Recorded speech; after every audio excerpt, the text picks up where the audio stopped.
इन्होंने India house नाम से इंडिया हाउस नाम से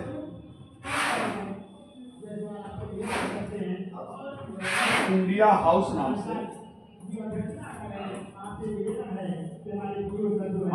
से छात्रावास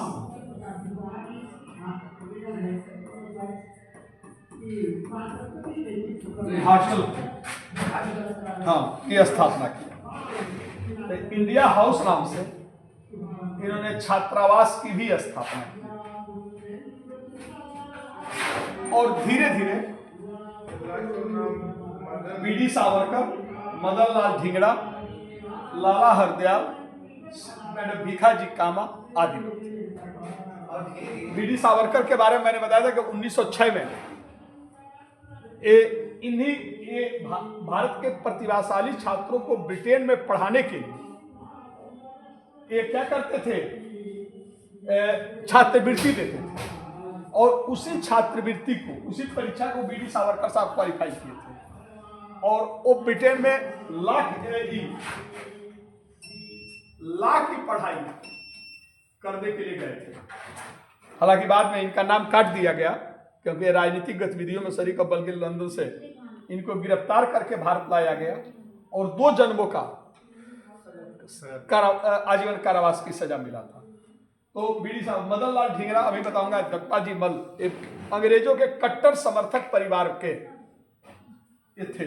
यानी इनका पिता जो था दत्ता जी मल, वह एक प्रसिद्ध लाहौर के रहने वाले थे, मदन लाल धिंगड़ा, और इनके पिताजी दत्ता जी धिंगड़ा थे, दत्ता मल धिंगड़ा थे और पेशे से एक डॉक्टर थे और डॉक्टरों का मतलब ऑफिसर थे।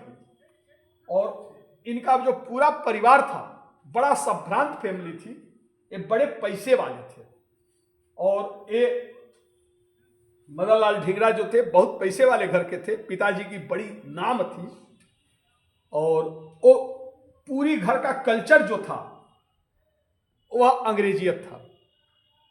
यानी अंग्रेजी में बात करना, वही खान पान, बल्कि इनके पिता जो समय समय पर बड़े बड़े फंक्शन करते थे और जितने प्रतिष्ठित गवर्नर तक, जो लाहौर का गवर्नर होता था और जो भी प्रतिष्ठित अंग्रेज होता था वह इनके घर निमंत्रण पर आता था। यानी एक ऐसे फैमिली के थे जहां पर पूरा परिवार यूरोपीय कल्चर में रचा बसा था। हालांकि जो मां थी वह गृहिणी थी और वो भारतीय संस्कृति के अनुसार पूजा पाठ करती थी। मदन लाल धिंगड़ा जो थे वह आपके मां से ज्यादा प्रभावित थे और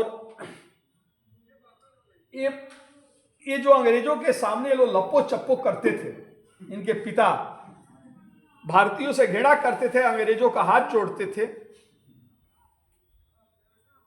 तो इससे इनको घृणा थी। इस बचपन से ही कुछ इनके मन में राष्ट्रवादी भावना थी और उस समय वहां लाहौर में लाइब्रेरी हुआ करता था। जब ये हाई स्कूल में थे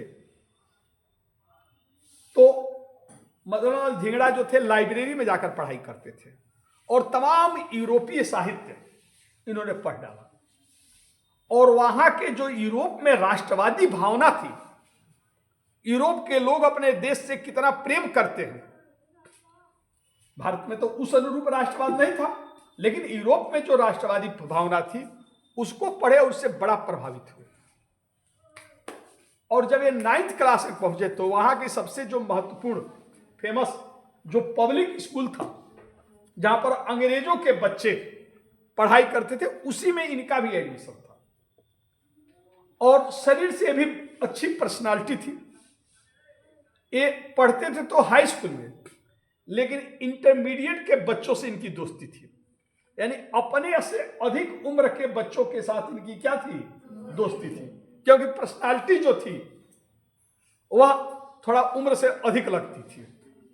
तो इंटर के लड़कों से इनका मेल जोल था। जब ये 10th में पहुंचे थे एक लेख लिखा कि ब्रिटिश शासन का भारत में क्या क्या दुष्परिणाम है, किस तरह भारत गरीब होता जा रहा है, किस किस तरह भारत का धन ब्रिटेन जा रहा है और भारत कैसे क्रमशः गरीब होता जा रहा है, इस पर एक इन्होंने लेख लिखा। अब वह लेख जो था अखबार में छप गया। अब इस तरह की बात अंग्रेज विद्यालय में क्या पढ़ाते थे, जब लड़का प्राइमरी में जाता था पहले पढ़ने, अक्षर ज्ञान नहीं कराई जाती थी, पहले पढ़ाया जाता ब्रिटिश सरकार के 10 लाभ, यानी अंग्रेजों के भारत में शासन करने से क्या क्या भारतीयों को फायदे। यानी पढ़ने वाले छात्रों के दिलो दिमाग में गुट्टी पिलाया जाता था कि अंग्रेज भारत का डेवलप करने के लिए, भारत को लूटने नहीं आए हैं। अंग्रेजों के प्रति, अंग्रेजी सरकार के प्रति उनमें भक्ति की भाव पैदा की जाती थी। और उस समय